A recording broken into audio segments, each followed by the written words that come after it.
Greetings from the great state of West by God, Virginia. I'm sorry that I'm unable to be with you in person this year, given my new responsibilities as the president of Marshall University. But it's an honor to be with you via this video, and to celebrate the man behind the William B. Campbell Trophy, and to celebrate those of you who embody the spirit of the man for whom the award was named, Bill Campbell. I first want to thank Mark and his team for the amazing summit they've once again organized for you this year. This event continues to be one of the must-attend events of the year, and trust me, each year we're lobbied by many to find ways to purchase a ticket to attend. But that's what makes this event special. You can't buy your way in. You have to earn it, which is exactly what each and every one of you has done. In honor of your accomplishments, and in service to helping you continue your pursuit of excellence, the agenda over the next several days is designed to provide you with an opportunity to learn from some truly outstanding leaders, including each other. It'll help you get some hands-on training and enjoy some camaraderie and competitive fun along the way. It promises to be quite an event, with equal amounts of inspiration and perspiration, just the way Bill would have liked it. Now, you're going to hear great stories about Bill Campbell over the next several days, and Bill was nothing if not colorful. Said another way, if I tend to be a bit PG-13, Bill was a little further over the edge. But sometimes the stories about the F-bombs and the R-rated language can overshadow the profound impact of the man. And trust me when I say, there was none better. Bill was one of a kind, and he left the world and all of us who knew him better than he found us. So I want to spend my time with you this morning talking about the power of coaching. Because when I think about great coaching, I think about Bill Campbell. Bill Campbell was many things, but above all else, he was a coach. First on the football field, then in the Silicon Valley, and then through it all in the way he lived his life. As athletes, you've experienced the power of coaching firsthand, both good and bad. And you've experienced the difference coaching can make. Tom Landry once said, a coach is someone who tells you what you don't want to hear, who has you see what you don't want to see, so you can be who you've always known you could be. Many of you have moved, or will soon be moving, beyond the football field to the next chapters of your lives. And what you may not fully appreciate is the powerful foundation that your collegiate athletic experience has provided you. As General Douglas MacArthur famously stated when he was asked about the importance of collegiate athletics, he responded, "Upon the fields of friendly strife are sown the seeds that upon other fields and other days shall bear the fruits of victory." So what made Bill a great coach? Like all of you, coaches have played a huge role in my own life. My father was my first and my most important coach, but next to my dad, it was Bill Campbell who was my most impactful coach in my life. He was my coach for more than 15 years, and I thought I would share a particularly powerful coaching moment that I received from Bill that may apply to many of you in this room. When I was first named the CEO of Intuit in 2008, I faced a crisis of confidence. I was not an engineer, and I was being asked to lead one of the foremost technology companies in the Silicon Valley. I worried that I would not earn the confidence of the engineering team because I had never written a line of code. This anxiety increased because I was getting initial pushback from our chief technology officer at the time, who was questioning my decisions. I really began to doubt myself. I began to ask whether I belonged in the role. Perhaps the board had made a terrible mistake and had picked the wrong person for the job. In a moment of vulnerability, I went to see Bill, who was the chairman of the board of Intuit at the time, and I shared my fears. Bill listened, he took a deep breath, he looked me in the eye, and then he proceeded to take me to the woodshed. If my memory serves me correctly, it went something like this. We don't need an effing engineer leading this company. We need a leader. We've got plenty of people who can write code. We sit in the middle of Silicon Valley, for Christ's sake. And then he followed the famous finger-in-the-mouth popping sound, which Bill told me was him helping me remove my head from my ass. Once I was regrounded in reality, Bill proceeded to coach me. he began telling me what Intuit did need from me as a leader.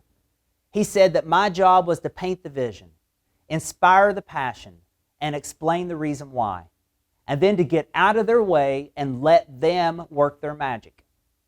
This was classic Bill Campbell coaching: direct, heartfelt, and right on the money. His message was clear: a leader's job is to set the grand challenge, create the environment where others can do great work. Bill went on to explain why this was his view. He said, in this world, there are 0 to 1 people and 1 to infinity people.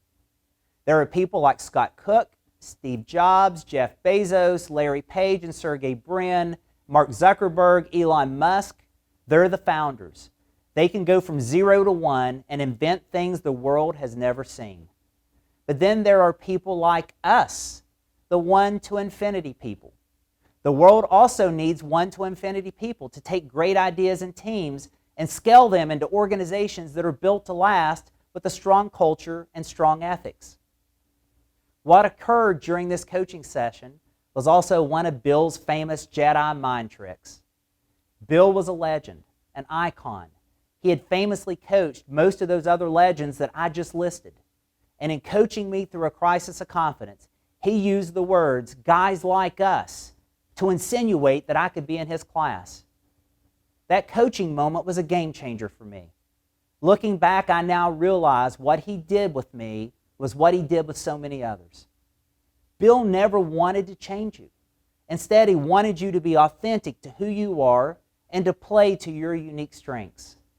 Bill wanted to bring out the greatness that he saw inside of all of us. He was fond of telling me, when I look at you, Brad, I see 2 people. The person you are and the person you're capable of being, and I want to be there when those 2 people meet.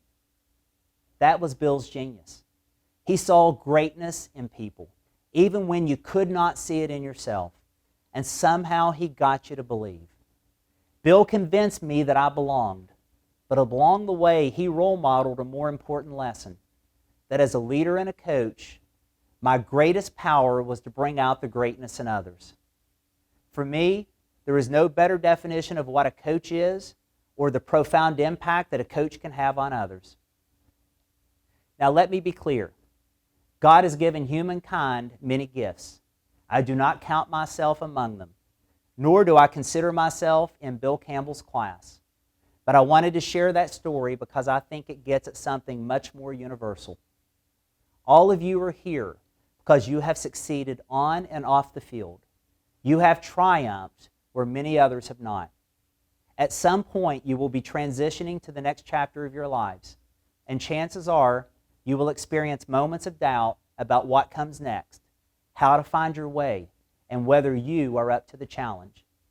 If Bill were here today, he would tell you that you already have everything you need. What got you here is the foundation that will get you to the next chapter of great in your lives. The very things that made you elite student athletes, the best of the best, will continue to drive you and your success going forward. And then he will remind you that you are in his class because you carry the distinction of being nominated for the William V. Campbell Trophy. You are an elite 1 to infinity group, and you have earned your way here because you possess the attributes that others can't buy. You know the power of preparation. Know thyself and know thy enemy. You need not fear the results of 1,000 battles. As athletes, you know this better than anyone. I suspect there wasn't a game you played where you didn't invest a great deal of time preparing. You studied your opponent. You watched hours of game film. You identified where you had an advantage and where you didn't. And then you developed a strategy to maximize the advantages, and you developed strategies to minimize the vulnerabilities. You understand the importance of preparation. The next is teamwork. Life is a team sport. To quote my favorite African proverb, if you want to go fast, go alone, but if you want to go far, go together. You didn't win without teammates and coaches. The same principle holds true in business or any other profession you choose. Life is a team sport, and a player that makes a team great is always more valuable than simply a great player. And the third is performance. For all of your planning, it comes down to what you do on game day when the moment counts. and all of you have performed and delivered under the brightest lights on the biggest stages, both athletically and academically. Whatever life throws at you, you possess the experience and the proven track record to step up in big moments and deliver. You possess these three foundational skills that Bill role modeled, coached, and others seek to emulate. There are lots of talented individuals in this world, just like there are lots of people who can write code in the Silicon Valley. But there are very few who've demonstrated the grit, the drive, and the perseverance to push themselves from good to great, something you have already proven your ability to do. It's that set of characteristics that places you among this elite group today and that every company in the world seeks. My hope is that this summit will help you appreciate that fact, and that over the course of the next several days, you'll gather new insights, you'll learn new skills that will help you further tap into your own personal greatness. And then as you take on your role as the next generation of leaders and coaches, I hope you apply what you've learned to help bring out the same greatness in others, just as Bill devoted his life to doing for so many. On that note, I'll close with one final pearl of wisdom that Bill was fond of saying. In this life, your title will make you a manager, but your people will decide if you're a leader. Your grade point average made you an outstanding student.